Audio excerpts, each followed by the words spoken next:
Rosalie जो कि वरांडा से होते हुए एक कमरे के अंदर जाती है। रोसली जैसे ही अंदर आती है उसे देखकर आपस में कुछ लोग बात करते हुए कहते हैं, क्या यही है वो भीगी बिल्ली duchess of Z heart? Rosalie उन सब का बातों को इग्नोर करते हुए वे सीधा बेला की ओर देखती है और वे कहती है, वो रहा बेला। लेकिन मार्कस विंडवेल अभी कहाँ है? इतने में वहाँ एक अनाउंसमेंट होता है, प्लीज स्वागत कीजिए हमारा क्राउन प्रिंस को। जिसे सुनकर सभी लोग क्राउन प्रिंस की ओर देखने लगते हैं। क्राउन प्रिंस जो कि सीधा रोसली की ओर आते हैं और वे उनसे कहते हैं, आप कल से भी ज्यादा आज खूबसूरत दिख रही हैं। रोसली ये सुनकर डार्विस की ओर देख रही होती है। इतने में पीछे से सोनिया आती है और वे कहती है, रोसेल, डार्विस तुम दोनों यहाँ हो। और वे डार्विस से कहती है, क्या तुम और रोसली कल घूमने के लिए गए थे, वो भी मुझे छोड़कर? मैं तुम दोनों से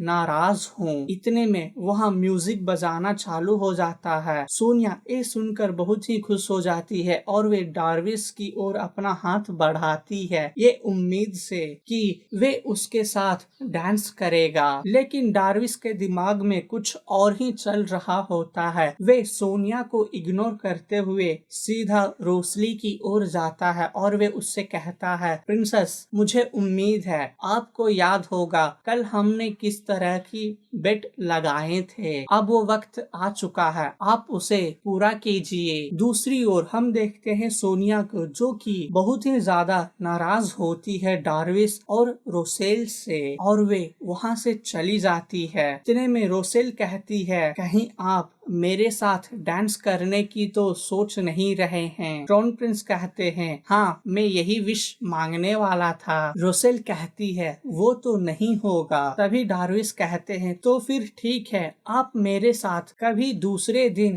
डांस कर लीजिएगा। इतने में रोसली कहती है, ठीक है तो मैं अब जा रही हूँ, मुझे किसी से मिलना है। क्राउन प्रिंस ये सुनकर थोड़ा शॉक हो जाते हैं और वे कहते हैं, क्या वे आपका प्रेमी है? रोसेल कहती है, नहीं। ये सुनकर क्राउन प्रिंस बहुत ही ज्यादा खुश हो जाते हैं और वे कहते हैं, तो फिर ठीक है तुम जाओ। दूसरी ओर हम देखते हैं रोसेल को जो कि मार्कस विंडिल को खोज रहे होते हैं। तभी उसकी नजर एक कॉर्नर में पड़ती है जहां मार्कस और बेला एक दूसरे से बात कर रहे होते हैं, जिसे देखकर रोसली कहती है, फाइनली वे दोनों एक दूसरे से बात करना चालू कर दिए हैं। तभी वे नोटिस करती है वे दोनों उस पार्टी हॉल के छोड़कर कहीं दूसरी ओर जा रहे थे, जिसे देखकर रोसली कहती है, फाइनली बैटल चालू हो गया है। रोसली जैसे ही उनके पीछे जाने वाली थी तभी वहाँ पर एक लड़की आती है और वे कहती है, हेलो डचेस। इस लड़की का नाम बियांका ब्राइट होता है जो कि मार्कस ब्राइट का सेकेंड डॉटर होती है और वे उसे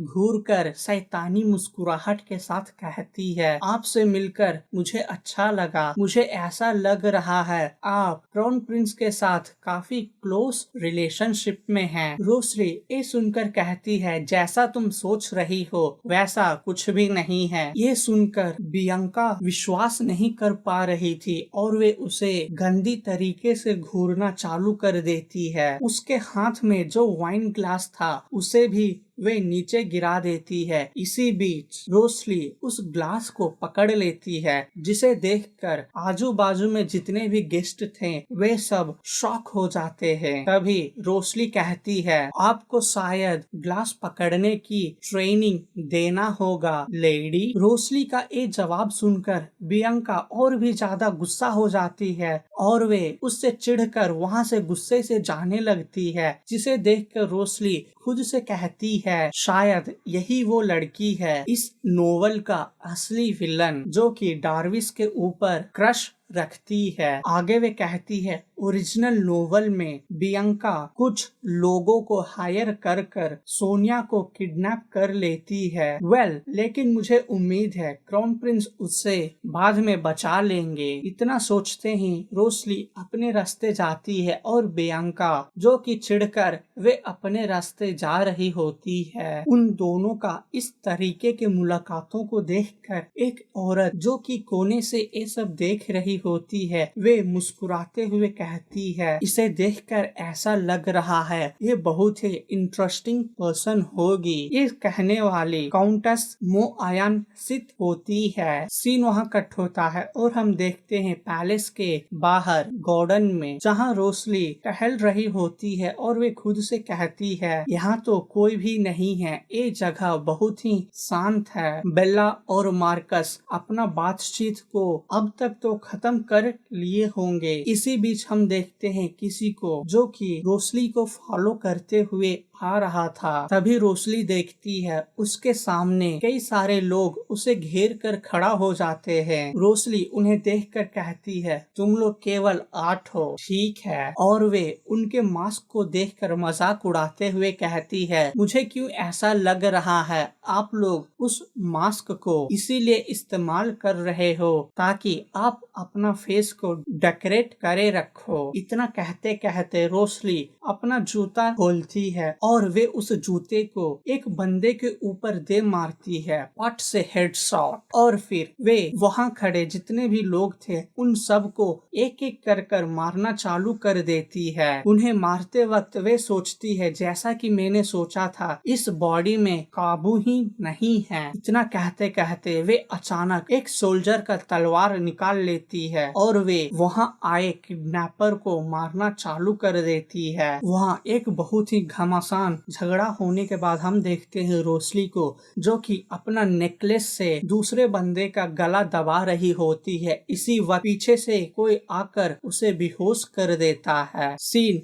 वहाँ कट होता है और हम देखते हैं रोसली को किडनैप कर वे किडनैपर अपने अड्डे में लेकर चले जाते हैं। वे लोग वहाँ आपस में बात कर रहे थे हमने इस किडनैपिंग में पूरे 3 आदमी को खो दिया है वो भी एक लड़की के कारण, तो क्यों नहीं तुम हमें और भी ज्यादा पैसा देती हो इस काम के लिए। इतने में रोसली होश में आ रही होती है। तभी वे सुनती है वो किडनैपर कहता है तुमने तो हमें नहीं बताया उस लड़की के पास फाइटिंग स्किल भी है बियंका। रोसली उसके नाम सुनकर कहती है बियंका, तो ये सोनिया नहीं थी। तभी उसे एहसास होता है ये गड़बड़ी शायद उस रूमर के कारण हुआ होगा क्योंकि कल वे दोनों एक दूसरे के साथ मार्केट में होते हैं। यानी इसका मतलब ये है इस स्टोरी का ओरिजिनल फ्लो में ट्विस्ट आ गया है। तभी वे खुद से कहती है मुझे कैसे भी कर इस रस्सी को पहले खोलना होगा। रोसली जैसे ही उस रस्सी को खोलती है उसके सामने खड़े एक किडनैपर कहता है तुम क्यों इतना शोर मचा रही हो। इतना कहते ही वे किडनैपर रोसली की ओर जाता है और कहता है ऐसा लग रहा है